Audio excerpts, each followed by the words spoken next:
हम सभी जानते हैं कि व्यक्ति का मन बहुत चंचल होता है।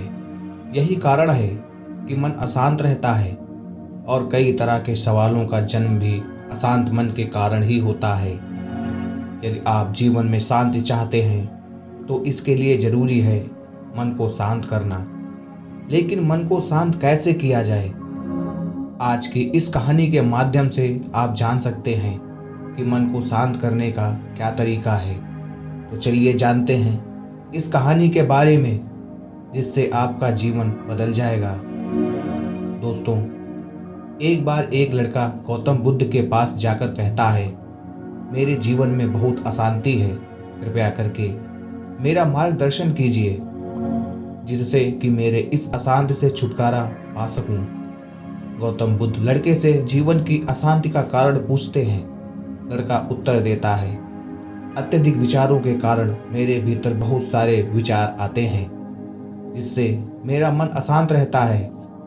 बुद्ध मुस्कुराते हुए कहते हैं, ऊपर आकाश की ओर देखो और बताओ कि तुम्हें सूर्य दिख रहा है। लड़का ऊपर देखता है और कहता है, धूप दिख रही है।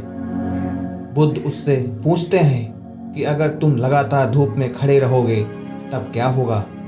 वह कहता है, मुझे अत्यधिक गर्मी लगेगी और शरीर में बेचैनी होगी। बुद्ध लड़के से कहते हैं कि अगर तुम धूप में खड़े रहते हो तो तुम्हें गर्मी लगती है, तो इसमें दोष किसका है, सूर्य के ताप का या तुम्हारा? लड़का कुछ सोचने के बाद कहता है, इसका जवाब आप ही बताइए। बुद्ध कहते हैं, सूर्य का काम है ताप देना और ताप का काम है गर्मी लगना। ऐसे में तो दोष तुम्हारा ही है कि तुम धूप में जाकर खड़े हुए, जिससे तुम्हें गर्मी लगी।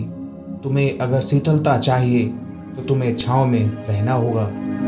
ठीक इसी तरह चंचल मन का भी स्वभाव होता है विचारों और भावनाओं को जागृत करना।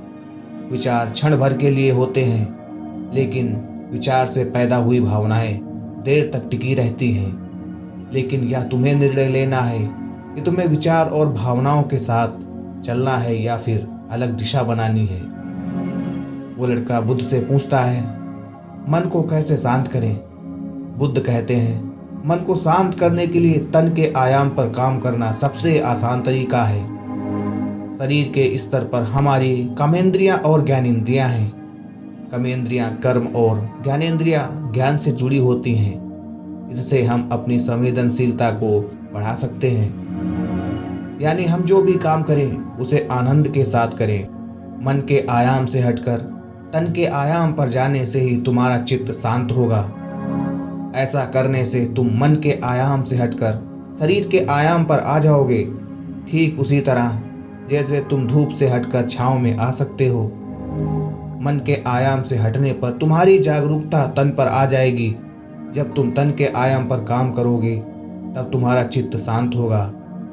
इसलिए हर काम को तन के आयाम पर करने से मन स्वतः शांत हो जाता है।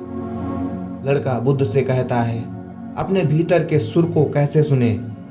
बुद्ध कहते हैं, किसी शांत स्थान पर रहकर जहां शांति हो तब अपनी आंखें बंद करो और मन के भीतर चल रहे शोर से हटकर भीतर के सुर को सुनने की कोशिश करो।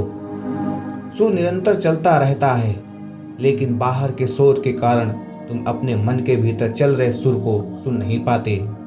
जब तुम अपने दोनों कानों को अपने हाथों से बंद कर दोगे तभी मन के सुर को सुन पाओगे।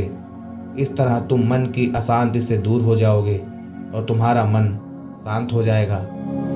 दोस्तों, उम्मीद है इस कहानी से आपको जरूर कुछ ना कुछ सीखने को मिला होगा। कहानी पसंद आई हो और चैनल पर पहली बार आए हो तो चैनल को सब्सक्राइब कर लें।